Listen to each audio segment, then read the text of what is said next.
The air was thick with smoke as she ran. She had been warned about the fire, but she never thought it would spread so fast. The flames were getting closer, and she could feel the heat intensifying. She remembered the words of her estranged father.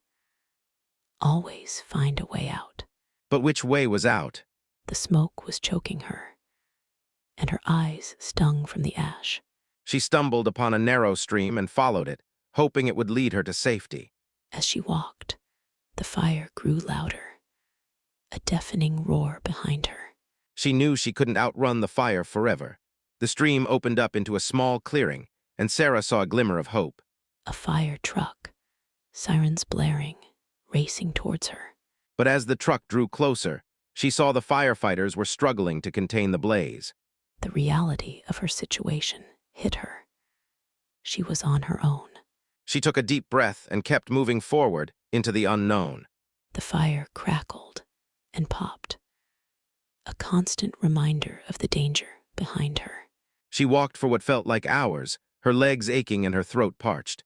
The trees seemed to close in around her, casting long, ominous shadows. She stumbled and fell, skinning her knee on a hidden rock. As she struggled to her feet, she saw a light in the distance. A house standing alone in the forest, its windows glowing warmly. She stumbled towards it, her heart filled with a mix of hope and fear.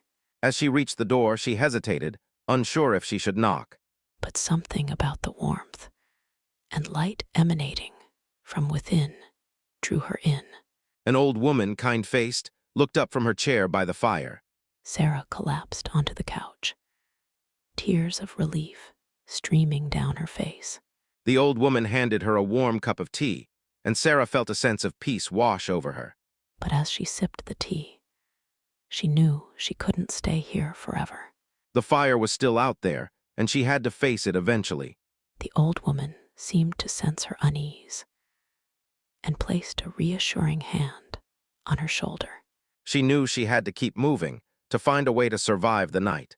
The old woman handed her a small backpack with supplies and a map. With a newfound sense of determination, Sarah set out into the night. The fire still raged behind her, but she felt more prepared, more determined to survive. She walked for hours, the darkness and silence broken only by the crackle of the fire. But she refused to give up, to let the fire consume her. And then, just as the first light of dawn began to creep over the horizon, she saw it. A glimmer of hope, a chance to survive, to make it through the night. The fire was still burning, but it was no longer the only thing she saw. She knew she still had a long way to go. But for the first time all night, she felt like she might just make it. The dawn broke, and with it, a new sense of purpose. Sarah took a deep breath, feeling the cool morning air fill her lungs. She knew she still had challenges ahead, but she was ready to face them.